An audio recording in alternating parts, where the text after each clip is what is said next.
Hello, everybody. Welcome to this webinar. This is a special Department of Medicine citywide medical grand rounds that is dedicated to the celebration of the 100th anniversary of the discovery of insulin, which is one of Toronto's greatest achievements and contributions to the world. On a personal note, as an endocrinologist and somebody who specializes in working with folks with type 1 diabetes, this obviously has tremendous personal meaning to me as well as with my patients. And we are absolutely delighted to have a special speaker for this. But to introduce the speaker, I'm going to turn it over to my colleague, friend, and fellow chair, Dr. Mike Farku. Mike? Thank you, Arno. Great pleasure to introduce Dr. Daniel Drucker, Professor of Medicine at the University of Toronto in our department, and a senior scientist at the Lunenfeld Tannenbaum Research Institute.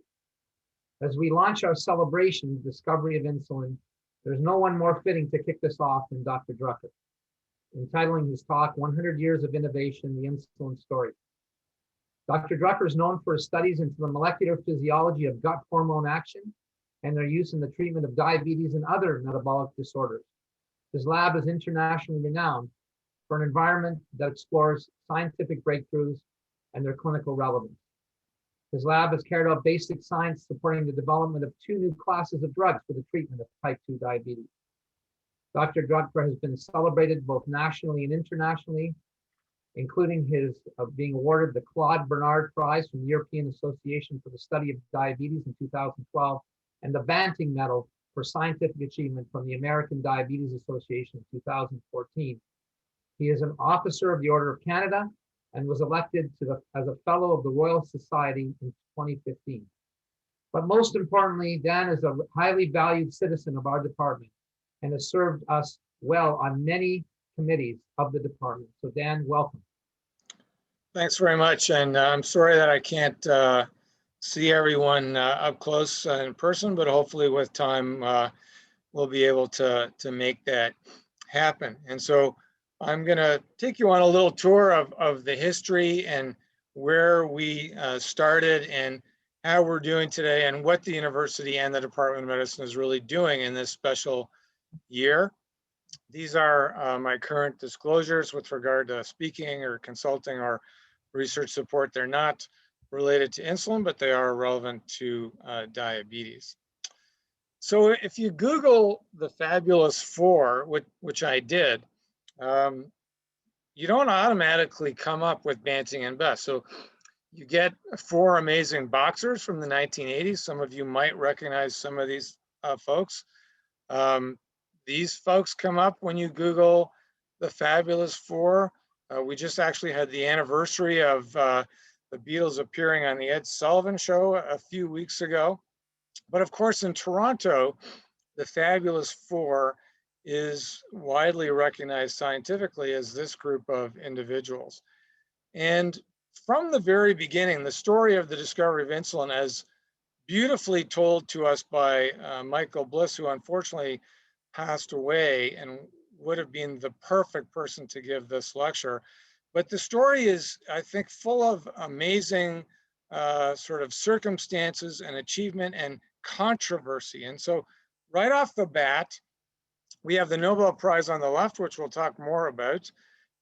And we have 4 individuals widely recognized with major contributions to the discovery.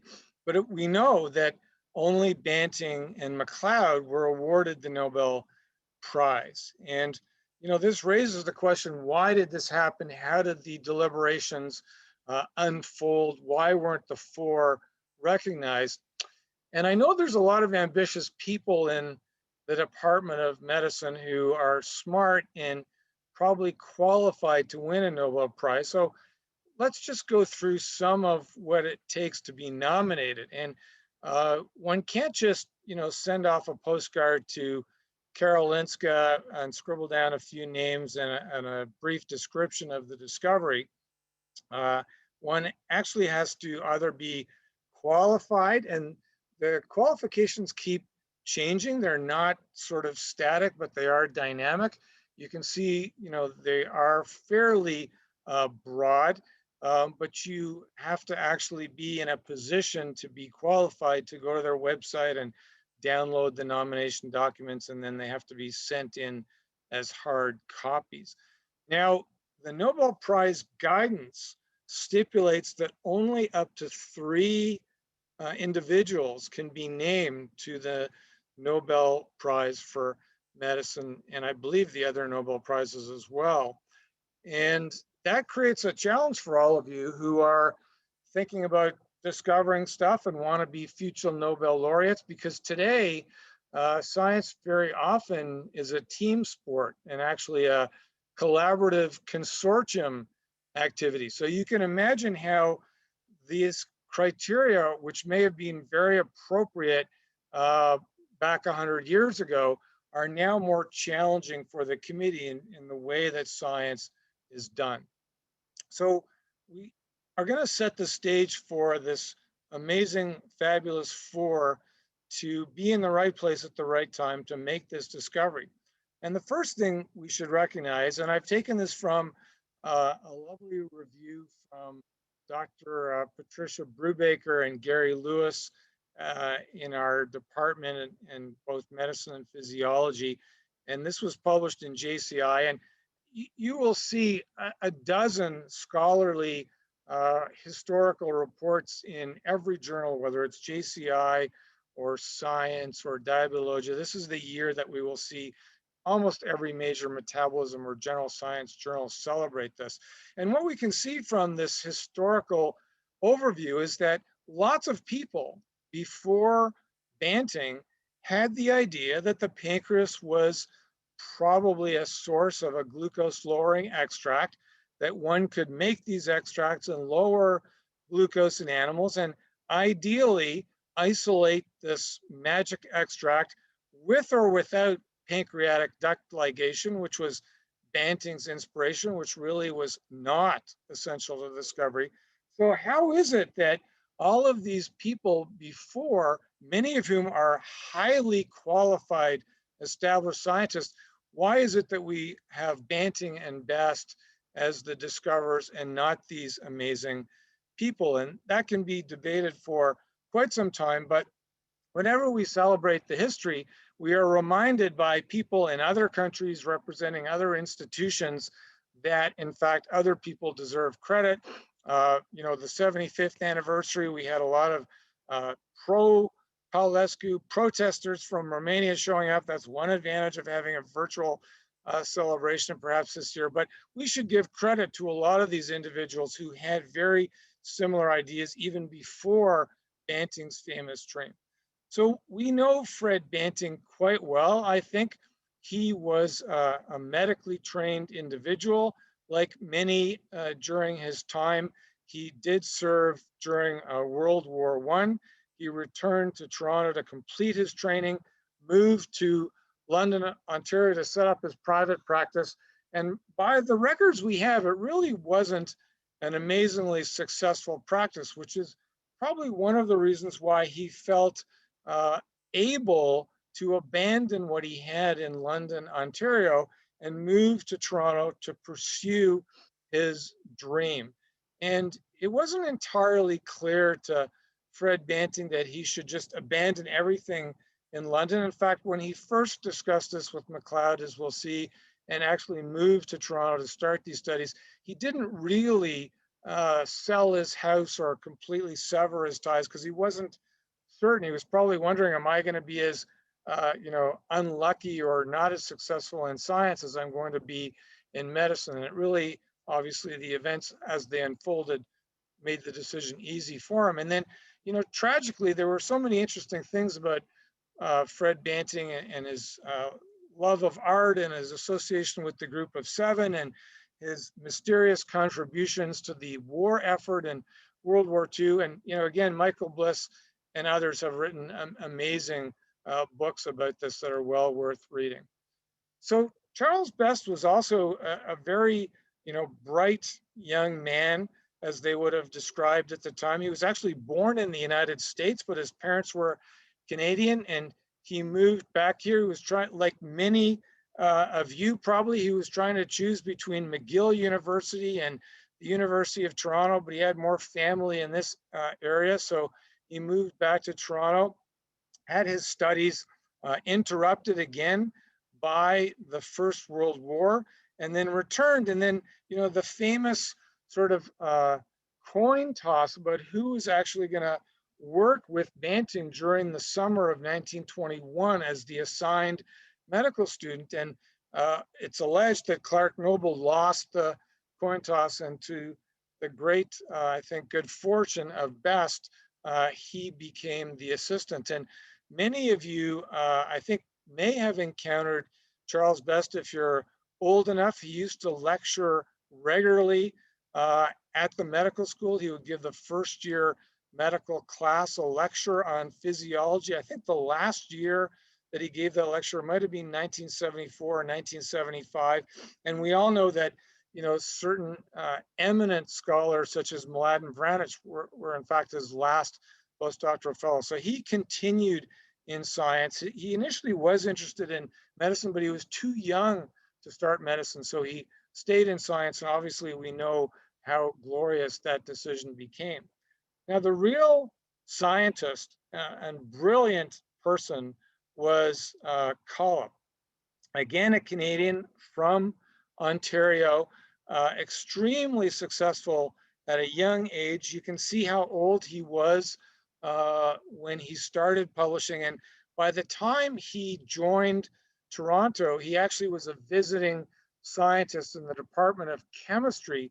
He had already been awarded international traveling fellowships and had been to numerous universities to do science. And you can see before he really embarked on this collaboration, he already had dozens of publications and was already named associate professor at a very tender young age. And it was very fortuitous for all of the individuals that he was fortuitously in the Department of Chemistry at the same time when Banting and Best were carrying out the work. And through the good judgment of MacLeod, the real senior scientist among the group, he was seconded into the effort later on in the late fall and winter of that year when the purification steps were very difficult. So MacLeod was the real scientist. He was internationally recognized. He had written the premier textbook on carbohydrate metabolism. That year in 1921, he was the president of the American Physiological Society, and he had his pick of offers to really run departments of biochemistry at major universities internationally. And so it's probably understandable why he received a lot of the credit, since Collop was very junior and Banting and Best really at the time of the discovery had really minimal scientific credentials in the world of science. And so we had this amazing good fortune to have these four individuals come together at the right time to make the magic happen. So this dream of Frederick Banting, probably not as famous as the dream described by Martin Luther King, but it's alleged that, Banting woke up and at 2 a.m. wrote down his idea that the internal secretions of the pancreas might contain this magical hormone and it might be useful to treat diabetes. Now, part of the reason that this needs some context is I already showed you that many other scientists had already published on that hypothesis that the pancreas contained a glucose-lowering hormone, and were already actively involved in the same experiments, but Banting was not aware of the literature. So his idea, from his perspective, was original, but clearly when he came to discuss this with MacLeod, and apparently Banting was in Toronto for a wedding in November and made arrangements to talk to MacLeod and discuss with MacLeod his ideas about the internal secretions of the pancreas and ligating the duct to get a more purified islet-rich material. MacLeod would have been aware that this was not an original idea, that many others in the field were already working on this, but nevertheless was persuaded, I guess, by the enthusiasm and commitment of Banting and arranged to give him some lab space later on that spring. So of course we know that they started, and MacLeod, as did many professors of the day, left for the summer. He went back to Scotland to probably visit with his family, arranged for a lab and some dogs and for the assistance of Best. And they did make some progress, and they presented some preliminary information to the local departmental journal club in physiology, which then really became their first publication in the Journal of Lab and Clinical Medicine. And this was a publication without MacLeod, because MacLeod probably looked at the quality of this paper and said, you can just publish by yourself. This is really not something I need to be involved in. But their success in periodically achieving glucose lowering in dogs led them to continue the work throughout the summer. And it was very hit and miss. Sometimes the experiments would work, sometimes they wouldn't work. It was, I think, not really a steadily upward progression. And that's why later on in that winter, MacLeod asked Collip to see if he could join the effort to make the extract purification more reliable. And of course, this was essential for the success of the endeavor, because Collip was a real scientist. He had some experience with acid ethanol purification, and he really lent his magic to the effort, which increased the reliability of the effort to such an extent that they felt able to move forward to humans. And Collip was also able to bring to the effort the rigor in measuring glucose. We should be reminded that around this time, it was not that easy to reliably measure glucose either in urine or in blood. And the technology was advancing quickly, and Collip also provided some assistance in this biochemical determination. They did try their extract orally, and some colleagues, it didn't really work. And then they were sufficiently confident from their dog data to walk across the street to the Toronto General Hospital. Of course, these were the days when there was no REB. There was no need to worry about ethics approval or informed consent.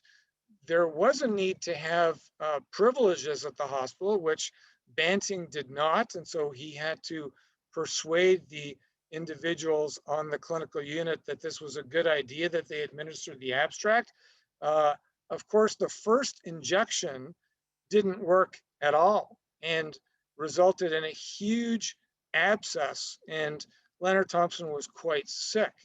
And we know that Collip worked his magic, and by the time they got around to the second injection, the purified extract was much more effective and actually lowered glucose and improved the health very quickly of Leonard Thompson. Now, can you imagine today if you injected a new substance into someone's thigh and you had a 6-centimeter abscess? That injection would probably never see the light of day. There would be a clinical hold. Your lab would be inspected. The injection would be analyzed. The impurities would be scrutinized. You would probably lose your ability to carry out research. But such were the conditions of the time that this didn't really result in a meaningful setback for the team. Now, Collip realized that he was the key to the purification. As you'll see later, he wasn't so fastidious that he meticulously recorded his purification steps, because even Collip lost the ability to reproducibly purify insulin from the extract. But Collip was so persuaded of his own essential contributions, which I think were clear, that he was sort of trying to carve out his own role and file his own patents, and that led to quite a lot of tension among the group.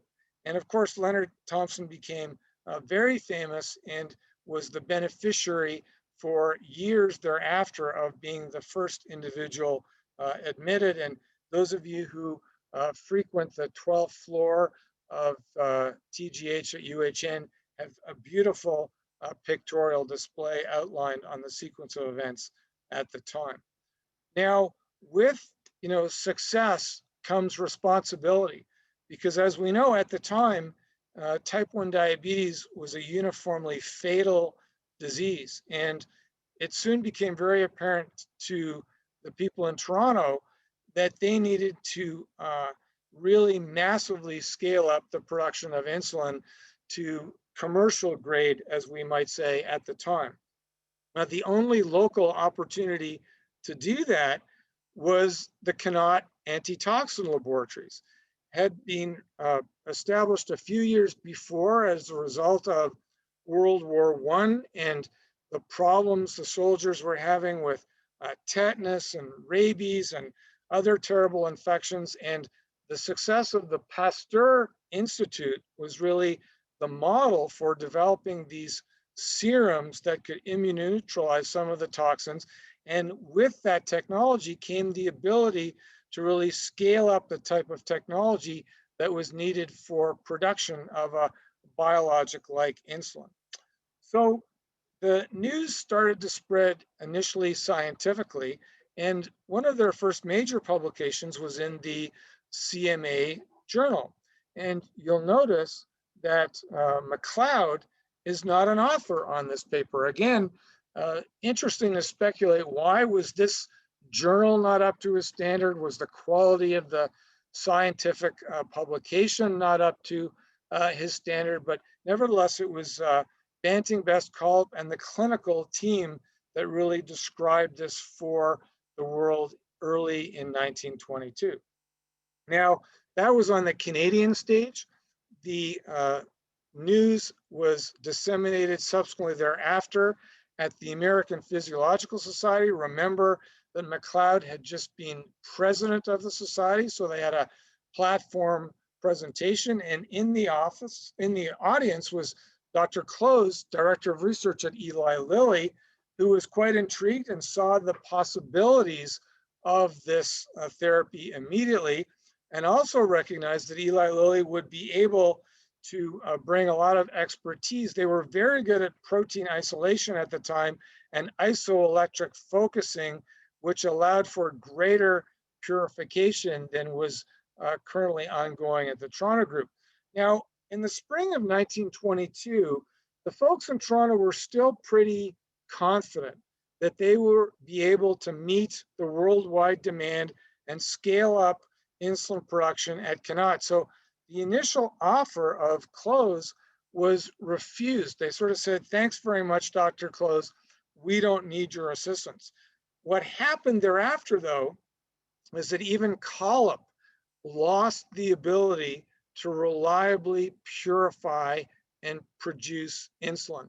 And so you can imagine the tremendous challenge as the world started converging on Toronto, demanding insulin, and first thinking that we had the ability at hand to scale up production, only to lose this reliability, therefore reoriented their approach. And as we'll see, the next offer of Close was successful. Now, probably the greatest worldwide presentation that spring was to the Association of American Physicians. Today, the AAP and the ASCI perhaps is not on your #1 meeting list, but certainly if you're over 50, there's a good chance that you presented most recently in Washington. Now the meetings are held in Philadelphia. They used to be called the Atlantic City meetings, and this was the premier meeting, really started in the 1800s for the dissemination of clinically relevant research. Osler used to go and bring his group, as did many of the leading clinician scientists of the day. And this meeting attracted a lot of attention and was published in the proceedings of the AAP, which was the Transactions of the Association of American Physicians. And I bet you there's more than one person in the audience today that has published in this journal. Now, Close's second attempt to negotiate an agreement was much more successful, not because the offer was sweetened or more attractive in any way. It was simply because the Toronto people were having a great deal of difficulty and realized the need to make insulin available broadly on a global scale.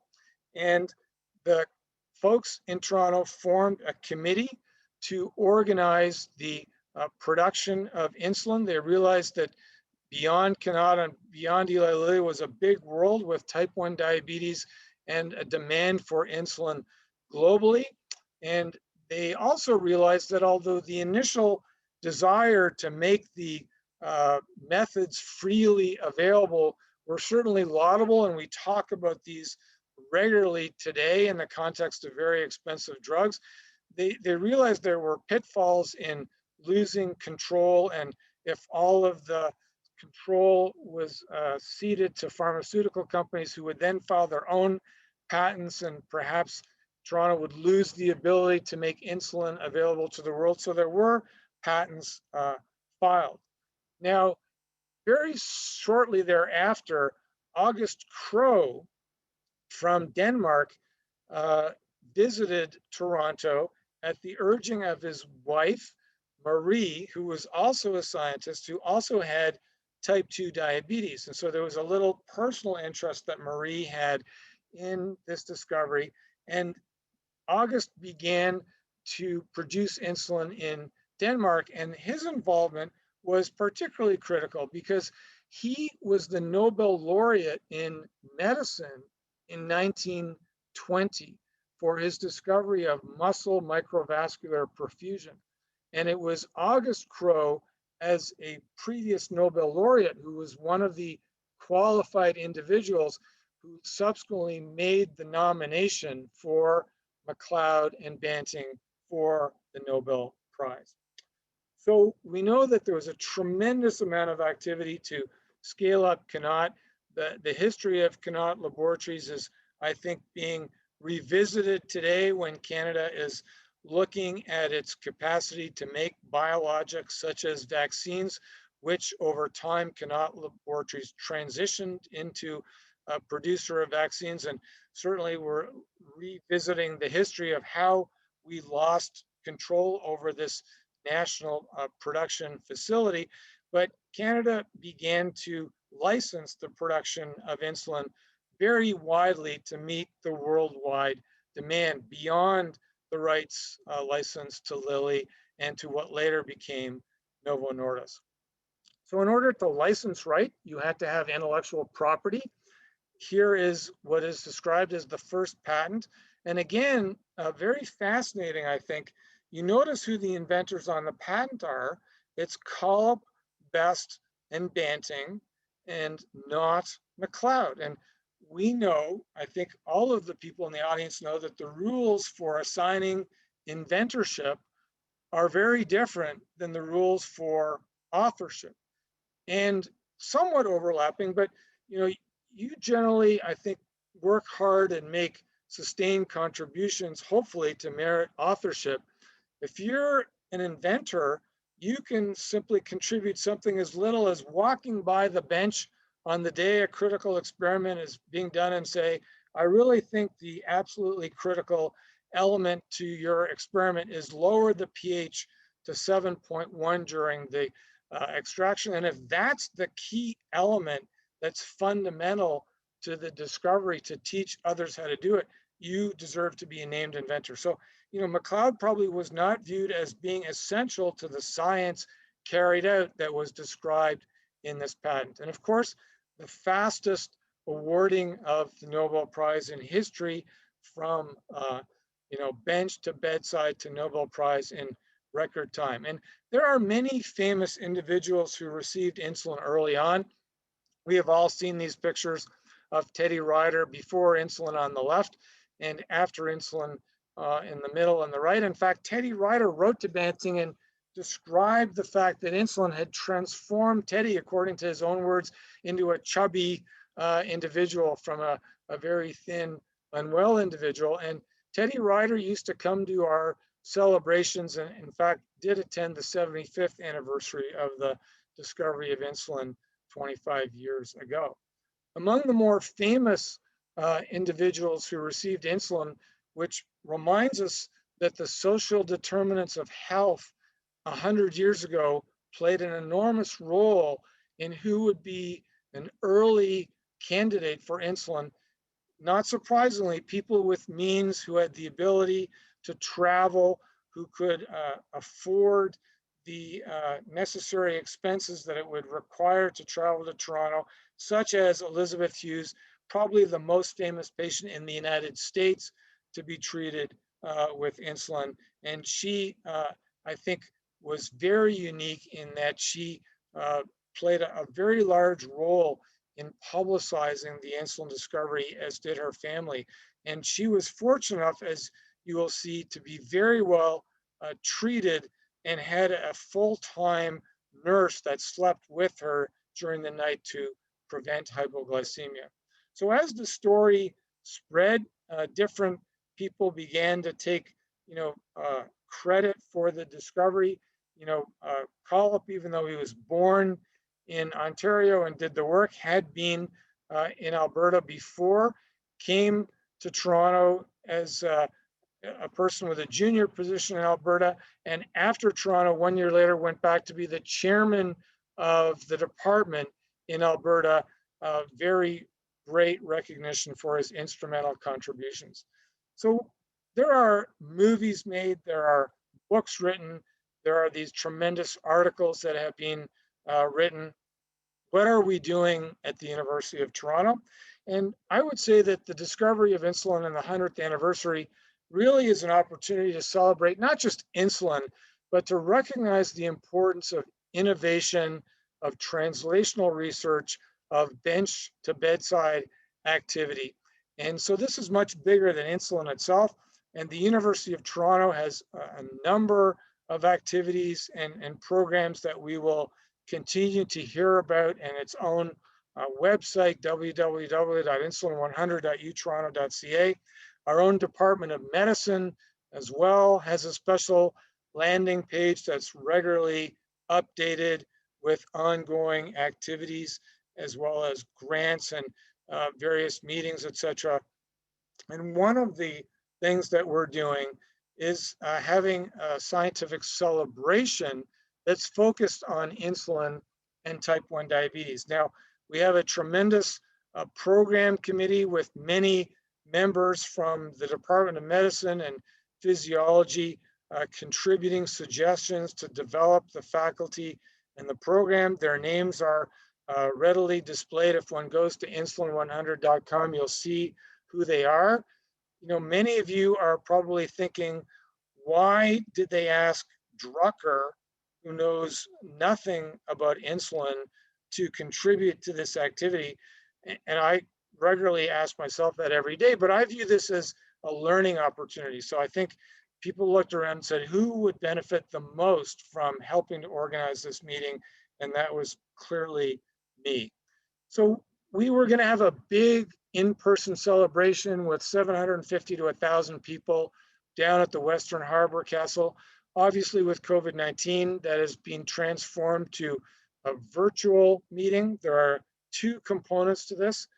First, our lectures are released every Monday, 2 to 3 lectures every week that are free of charge to view and participate in. And that started about a month ago and continues right up until April. And then April 15th, 16th, we will have live faculty discussions.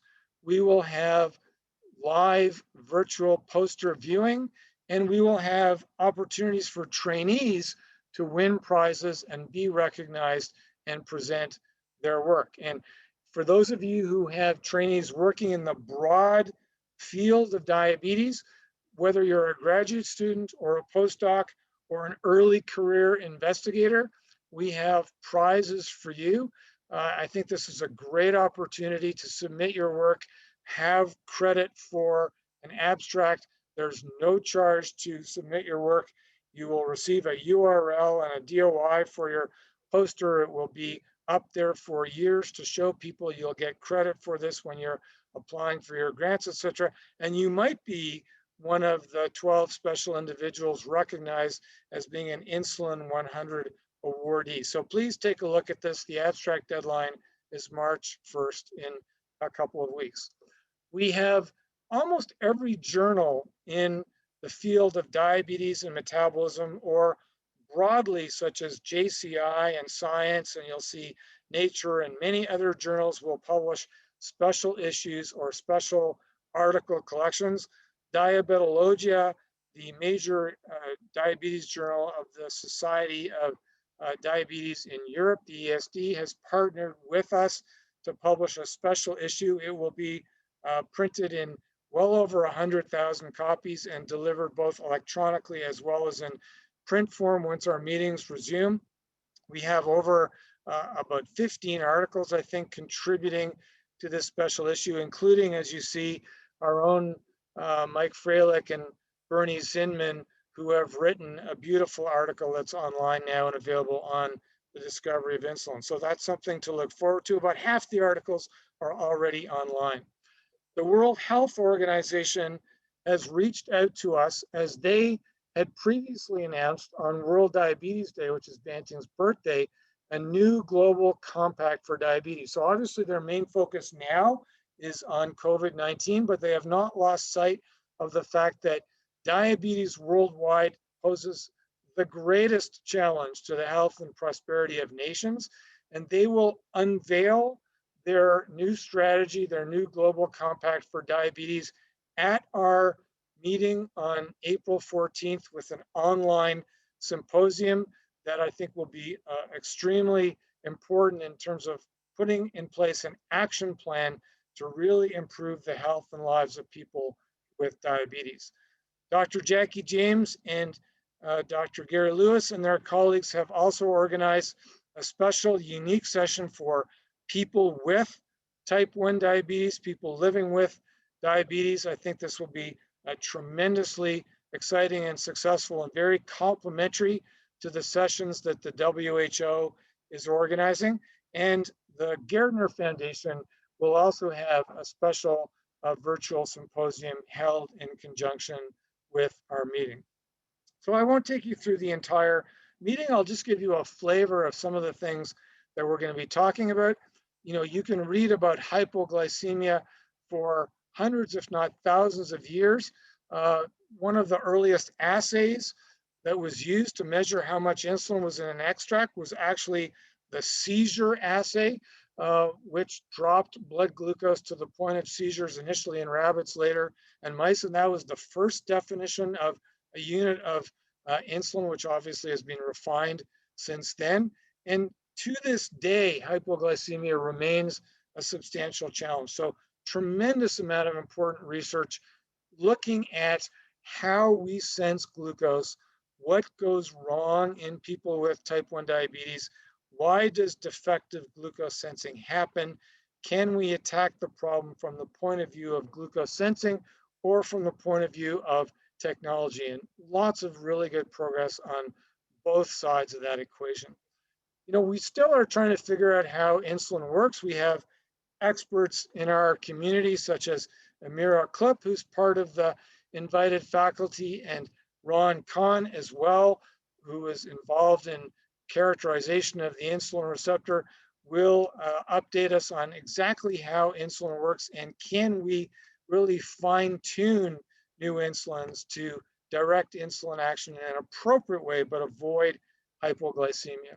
And one of the ways that I think we will be able to avoid hypoglycemia is with the new category of what we call smart insulin. So this tethering of the insulin molecule to additional polymers or structures that are only released when the glucose is elevated, such that the insulin is only active in a conformation that binds to the insulin receptor when the glucose is activated. And when the glucose is normal or low, the insulin is tethered or conformationally inactive or sequestered. And there's tremendous progress in this front, including in the clinic. And I'm very optimistic that somebody is going to solve this problem in the next couple of years.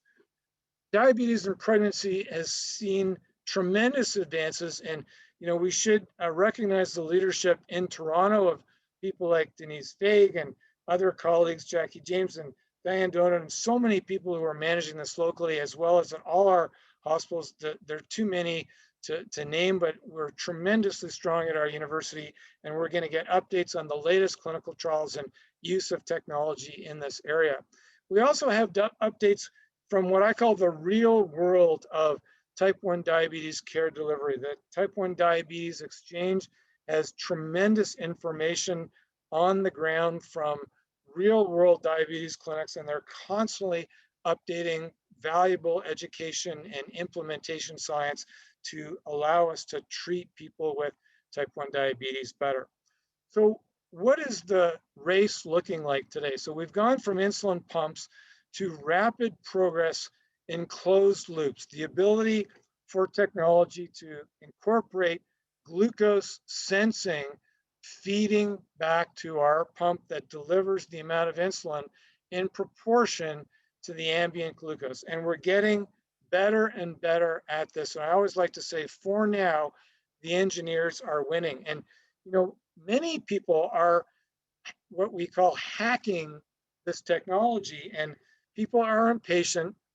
We have engineers in the community with type 1 diabetes who are very good at computer science and re-engineering these pumps.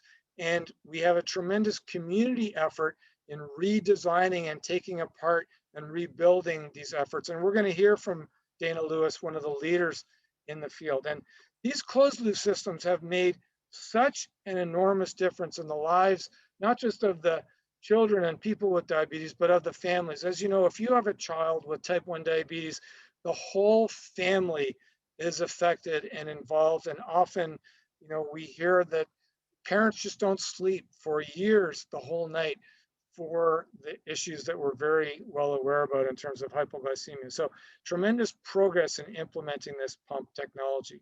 Now, the holy grail, of course, is not pumps or closed loops, but is the ability to reestablish a supply of insulin producing beta cells, and tremendous progress from many labs, including, you know, our own Christina Nostro and Andres Nagy and others, pioneers in stem cell technology. We know Toronto is tremendously strong, as are other centers, and these technologies are constantly in the clinic being evaluated as we speak, with and without different forms of immunomodulation.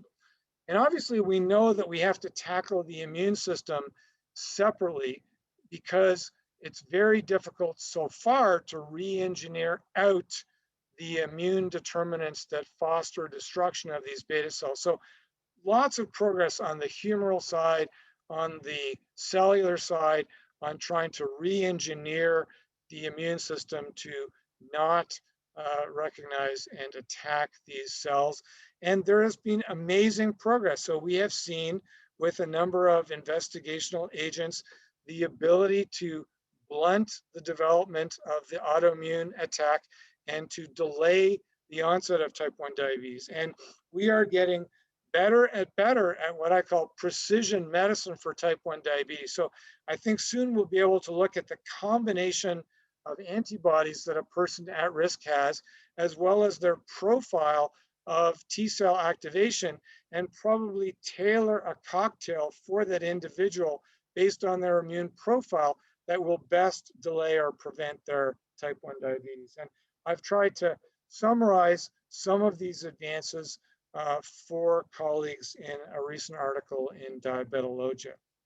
Now, what's still a tragedy is that despite 100 years of progress and these fantastic, fancy new technologies, in many countries, we still have people dying because they can't access insulin. And this is not just in the low GDP countries. We don't have to go too far in the United States to find problems with insulin access. And you know, one of the bizarre additional problems with COVID-19 is the border is closed, and many of our American friends and colleagues who used to travel across the border to get affordable insulin have been blocked from doing so. So this is part of the remit that the World Health Organization will take on in their global compact, and we have addressed this as well in several lectures in our symposium. So let's end with the social determinants of health. You know, we would recognize Tom Brady at the top left as being pretty happy with the results of the Super Bowl. And Patrick Mahomes at the bottom left, although he will soon be a father, he didn't quite, I think, measure up in the last Super Bowl.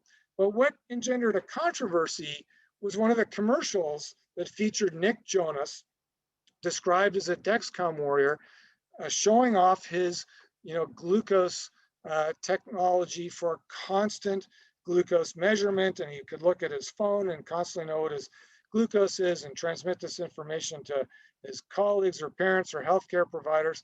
And this let off a firestorm on social media. Some people were glad to see this. Some people with type 1 diabetes said, finally, people are getting to see the technology I use, and they shouldn't be disturbed when they see that I'm carrying around my sensor.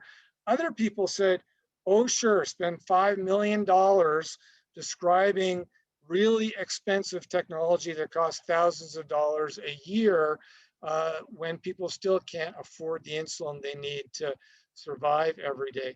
And so this is a big challenge we have 100 years later, making sure that the technologies that are being developed will be affordable and widely implemented to benefit not just a few, but to benefit the many. So in closing, when I started as an endocrinologist, as a student in the 70s and as a trainee in the early 80s, when one walked into a diabetes clinic, we saw a lot of people in wheelchairs. Sometimes they had lost a toe or lost a foot or had a below knee amputation. And there were a lot of seeing eye dogs because visual impairment was common. We have seen a revolution in the management of type 1 diabetes today. And great credit to the DCCT and EDIC, and many of you have participated, Bernie Zinman and his group, and the people at SickKids and St. Mike's. And so I think we all owe you a debt of gratitude. But I think, in closing, Banting knew even 100 years ago that insulin was not a place to stop. It was not a cure. And we need to redouble our efforts even today to make sure that we allow the amazing science that I know will come to be equitably distributed to people with type 1 diabetes. Thanks very much for inviting me to share these thoughts with you. Dan, thank you from the bottom of my heart and on behalf of the department. This was an amazing, amazing talk. And particularly, I'm really profoundly grateful for you to talk about some of the social determinants of health and how that actually plays a huge role in problems with diabetes.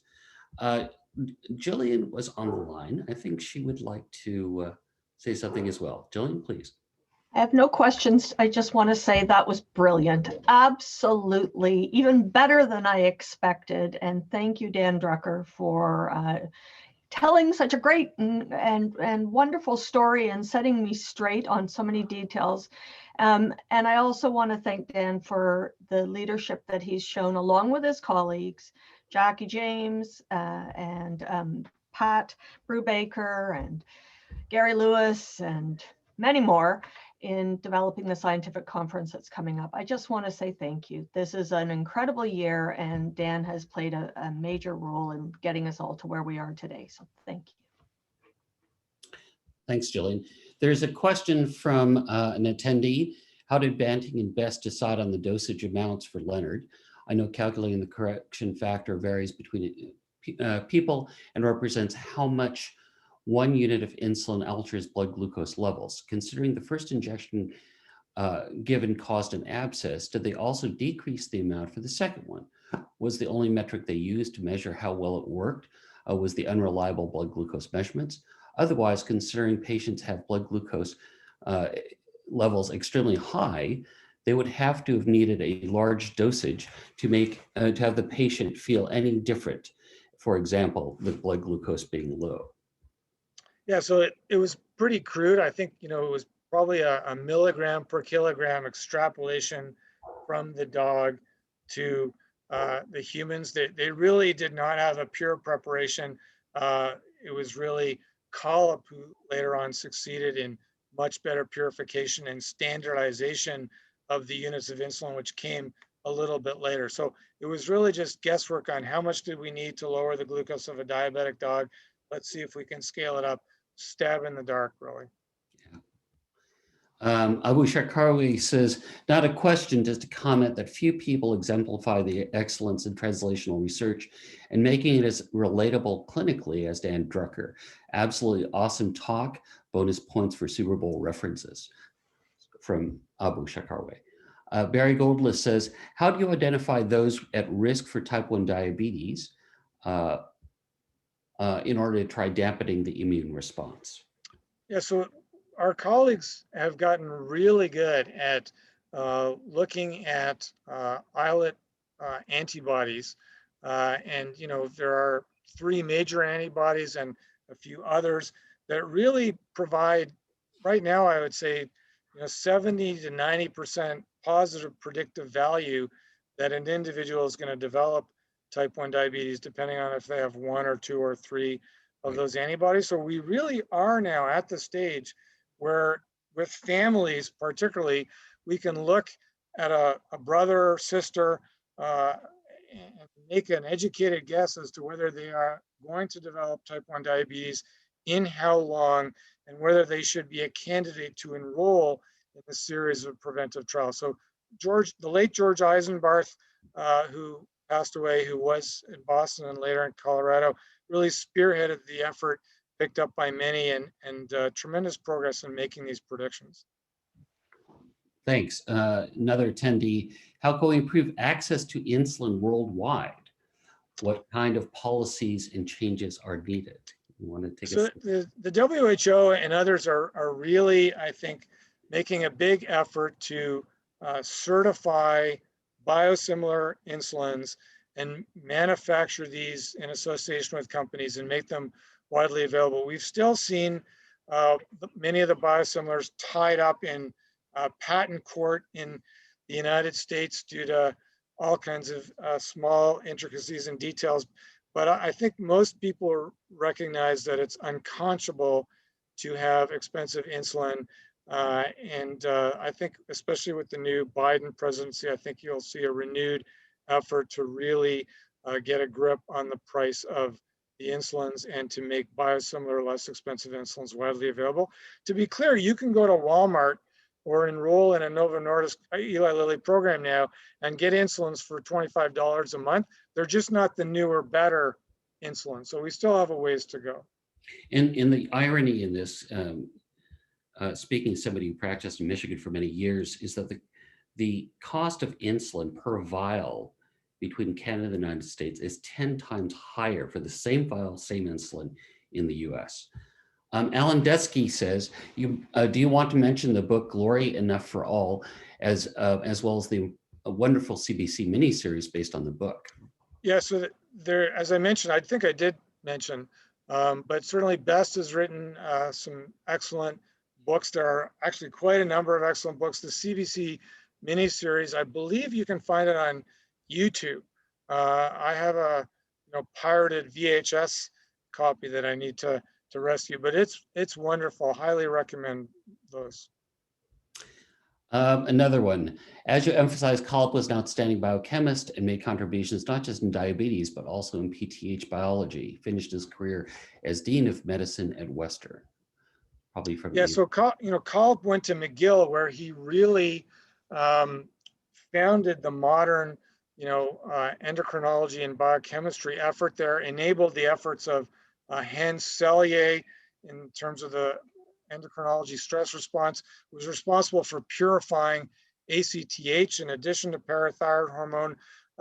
And then, as noted, finished off and really brought science. I don't want to say this in a pejorative manner, but before he went to University of Western Ontario, it was a clinical school. It was not a heavily grounded school. And part of their deal to attract Collip to be dean at Western was to bring science into the University of Western Ontario and build a whole new building dedicated to science. So he was a brilliant man who was not only an excellent scientist, but a pioneer and a builder in Canadian endocrinology and science.